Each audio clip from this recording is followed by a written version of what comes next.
Hello and welcome to this harp recital as part of Newnham College's 150th anniversary celebrations. My name is Anne Denholm and I'm absolutely delighted to be a part of commemorating this very special year for the college. I have prepared a programme of works by female composers that are incredibly diverse in style, so I hope there will be something for everyone in today's concert. I matriculated at Newnham in 2010 to study music, and I will be forever grateful for the incredibly formative and inspiring 3 years I had there, in which time the college became a cornerstone for my life and career. The first piece in today's programme is a suite of 5 short dance-like movements by the Welsh composer Mermaid Emlyn, called Perlau and Glaw, which translates from Welsh as Pearls in the Rain. Mermaid is actually a harpist herself, as well as a fantastic composer, and this is a brilliant example of a harpist composer really putting the instrument at the edges of its technical and chromatic capabilities. This is wonderfully dynamic, colourful and engaging music. It was composed in 2011, and this is what Mermaid herself says about the piece. This composition is a series of 5 dances for the harp. They are not specific dances, but have a dance-like feel, inspired by the sense that there is rhythm and dance in everything around us.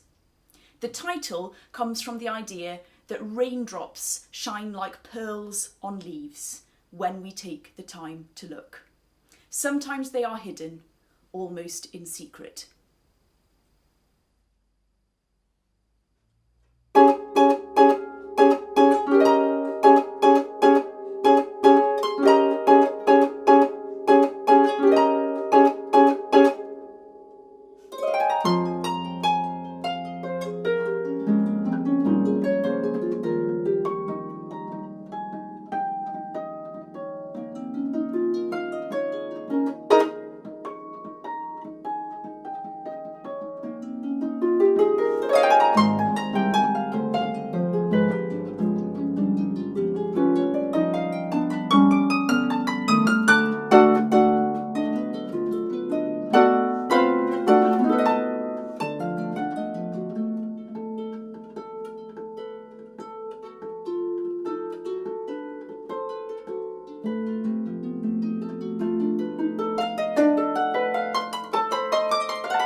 next piece was originally composed for the organ by American composer Florence Beatrice Price.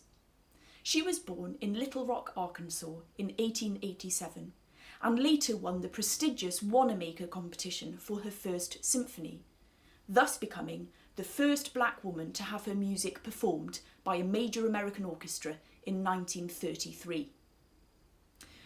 Her reputation as a composer was severely hampered by both racism and the resultant segregation and sexism.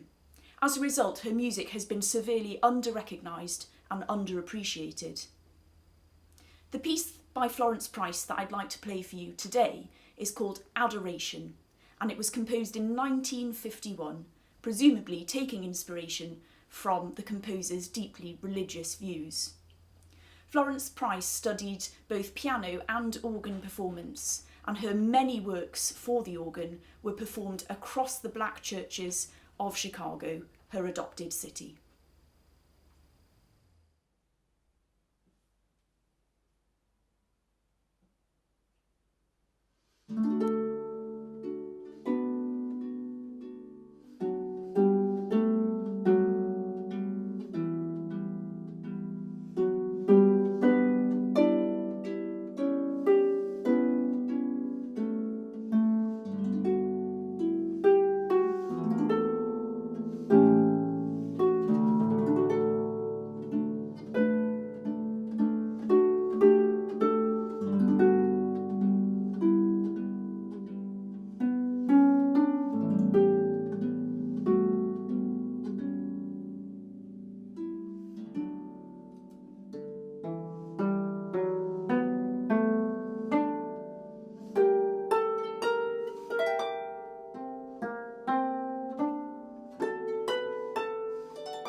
Our next work today is very similar in style and nature to Florence Price's Adoration.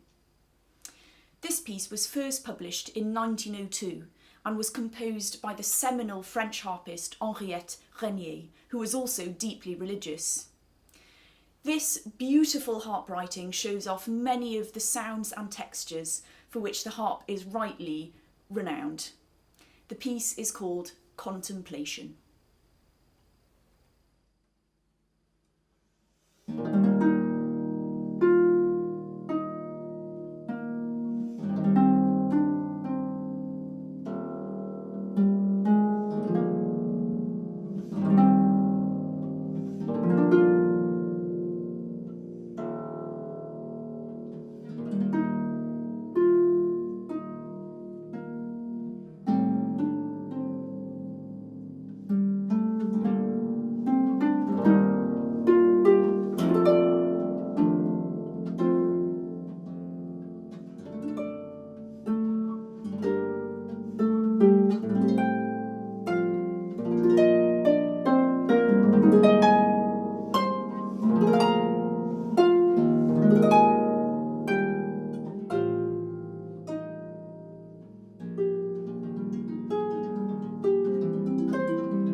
We now move on nearly a century to a brilliant work called The Mermaid's Lagoon by another Welsh composer, Lynne Plowman. I was lucky enough to get to work with Lynne a few years ago on a young composers project, but it's only in the last few months I've discovered her fantastic harp solo. It was first performed in 1995 by Eleanor Bennett at the Go West Festival in Haverfordwest. The piece takes inspiration from an excerpt from J.M. Barrie's Peter Pan, and short sections of the text appear within the score, suggesting which imagery is being evoked at any particular time. I'd like to start today's performance by reading the excerpt from Peter Pan that Lynne has in the front cover of the music.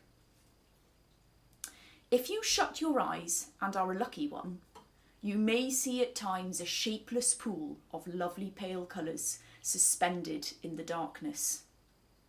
Then, if you squeeze your eyes tighter, the pool begins to take shape and the colours become so vivid that with another squeeze they must go on fire. But just before they go on fire, you see the lagoon. This is the nearest you ever get to it on the mainland, just one heavenly moment. If there could be two moments, you might see the surf and hear the mermaids singing.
Next we have another contemporary piece by Freya Waley-Cohen. I've had the joy of working with Freya as part of my work with contemporary experimental quartet, the Hermes Experiment. We were lucky enough to commission a song cycle from Freya near the beginning of our career as an ensemble. But what's really interesting is that when I started learning this solo by Freya, she told me that she had actually composed it around the same time as our ensemble commission. And I had already sensed a common ground in the ethos, the character and the harmony of the piece. The piece is called Blu-tack, and it's inspired by a poem by Joe Serzin that goes like this. Days stretch like blue-tack, and it's the little things that go. Which shoulder to throw salt over? The slowest way to walk home. And I think there's something incredibly poignant at the moment for most of us, as we've spent much more time in our own homes and the days at times have felt incredibly long.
The final piece in today's programme was composed by harpist and composer Esther Swift, and it's called Time Spinner. This dynamic and moving piece was commissioned by prominent harpist Lynne Jones in memory of her former student, colleague and friend Helen MacLeod, who tragically died in a car accident at the age of just 37. The piece is divided into three very distinct sections. The first represents Helen's beautiful soul, the second, her infectious smile, and the third, her zest for life. Thank you again to Newnham College for inviting me to give this recital. It's been a real honour to be a part of the anniversary celebrations, and I really hope you've enjoyed today's programme.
As part of today's recital, it's been really wonderful to receive some questions from the current music students at Newnham, which I will now do my best to answer.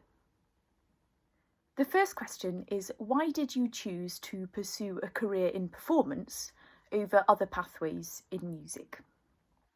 I hugely enjoyed studying other aspects of music other than performance while I was at Cambridge. I hugely enjoyed ethnomusicology. I also really enjoyed music and science and analysis. And of course, all those things have helped shape the kind of performer that I am. But interestingly, whenever I considered not becoming a performer, it was in favour of other careers that were nothing to do with music at all. So for me, any career in music was going to be one in performance. I think it's partly because I just really love the harp. And also I've been really lucky to have had performance as part of my life from quite a young age. And it's one of the things in my life that makes me feel most me and most alive. Having said that, I do also do a lot of teaching, and that's another part of my work that I really love and is really important to me. The second question is, have you ever struggled with performance anxiety? And if so, how do you overcome this? So I have definitely had plenty of performances where nerves, both mental and physical, have meant that I haven't played as well as I know I could have. And for me, dealing with performance anxiety is something that I have to overcome with each different performance, and with each one in a slightly different way. It depends on the kind of music I'm playing, what kind of situation I'm performing in, and it also depends on what kind of mood I'm in and how I'm feeling. So, for example, sometimes I need to eat lots before a concert, distract myself, watch some TV or read a book, and then go on stage and try not to think about it too much. But sometimes I really need to get in the zone and focus in, do some mental practice and eat afterwards and sort of not really see anyone. So the most important thing is to get to know yourself, your mind and your body, and to start to work out which types of behaviours help you when you're in particular scenarios and particular moods. So I don't have one answer for all situations. For me, it's very much a day-by-day thing, and it's been about developing lots of different tools that I can use on different days. And of course, I still get it wrong on some days, and as you're experimenting with different techniques, you will have days when it's not the right one to have chosen, and that's totally normal and fine. But the most important thing is to start thinking about how you can have an arsenal of tools to help you choose the right behaviours and mindsets for that day. I think another really important general thing is to trust yourself. So I'm personally an overthinker. So any time where I cause myself not to play as well as I could in a performance, it's normally because I've doubted myself and I've caused myself to question, have I prepared enough? Can I do it? And so something I tend to apply in all performances is a very collected mindset, a very logical mindset, rational. I've prepared, I know I can do it, and just be very calm and sort of low-key trusting in yourself, and that really helps me. But everyone's got to find their own way. Next we have, as a harpist, do you ever struggle to find new repertoire to play? And do you have any advice for finding and expanding the repertoire for performance for other harpists? The short answer to this one is no. I don't struggle, because there is so much fantastic music out there written for the harp. It's just that some of it isn't widely sort of out there, and it's also often a little bit tricky to get hold of. But there is so much music, both new music and also older gems that were neglected or didn't become those sort of iconic pieces, and so have sort of been left aside. But you can find them in all sorts of places. So tips for finding new inspiration on what to play: browse harp shop catalogues, browse IMSLP, ask your harpist friends what they like to play. I found so many brilliant pieces that way. Ask composer friends you might have to write for you. That's wonderful as well. Create your own transcriptions. That's a fantastic way to create repertoire for yourself that's really personal, and it also develops your transcribing skills. Just this year, I've discovered lots of new solo harp pieces, and they were all there before. It's just that this year, for obvious reasons, I've had more time to look. So you do have to search, but there are lots of ways of doing that, and there is so much brilliant music out there for the harp. The next question is, do you think pursuing a career primarily as a soloist and small ensemble member has benefited you? Now, I wouldn't actually say that I am primarily a soloist and small ensemble member. I do both of those things, but I've deliberately and hugely enjoyed doing as wide a range of things as possible from the very outset of my career, including orchestral playing, which is a huge passion of mine and something which I really love investing lots of time in. And it's important, I think, right from the beginning to try lots of different things, because if you don't try, you won't know. Of course, you might then find certain areas that you flourish in and that you particularly enjoy, in which case, obviously, you can then focus in on those. But the reality is that each different type of music or performance situation challenges you and develops you in different ways. So they all benefit you. It's just about which ones you particularly enjoy and flourish in. Next we have, is there anything in particular you feel has hindered or benefited your technical development? So for me, I had to totally redo my technique when I went to music school for sixth form. And I know that if I hadn't invested that time, at that time, which was a huge amount of work, going right back to the basics, I didn't play any pieces for 4 months. I didn't play with any other people in orchestras or chamber music for a really long time. If I hadn't done that, I wouldn't have the strong foundation that I have now. And so getting it sorted so that you know that you're playing as efficiently and comfortably as possible is definitely extremely important.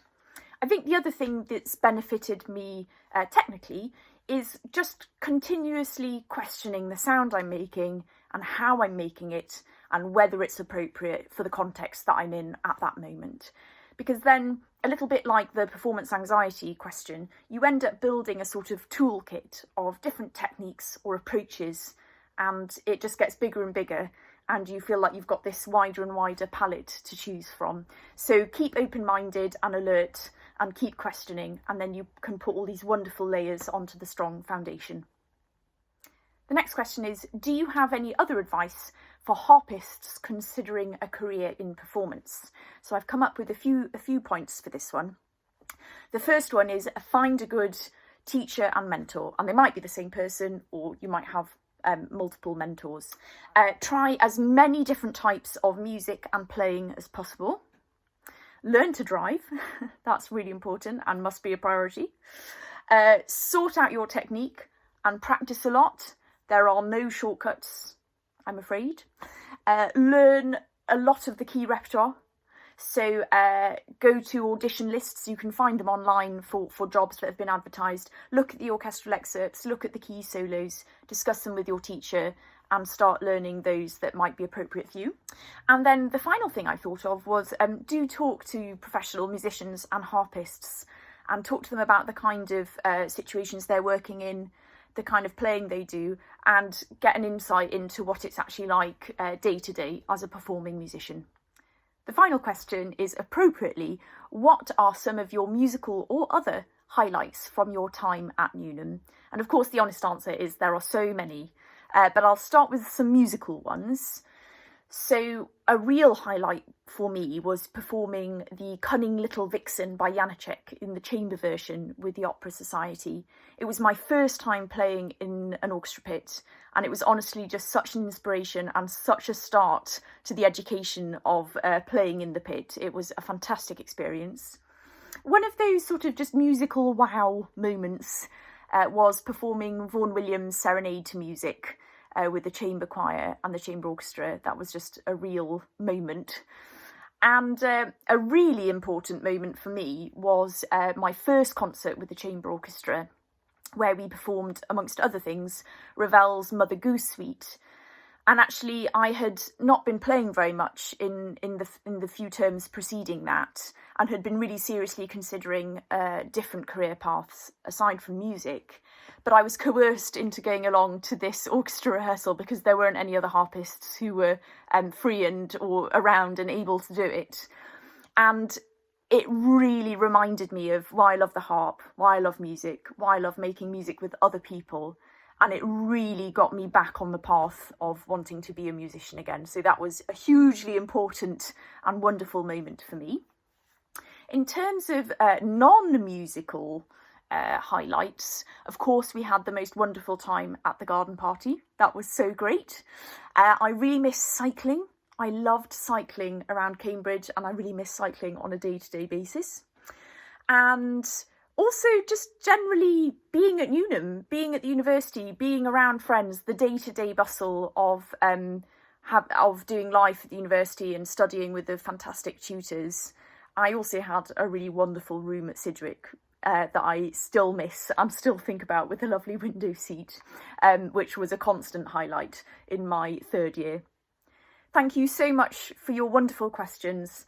I really hope my answers have been interesting and in some way helpful as well.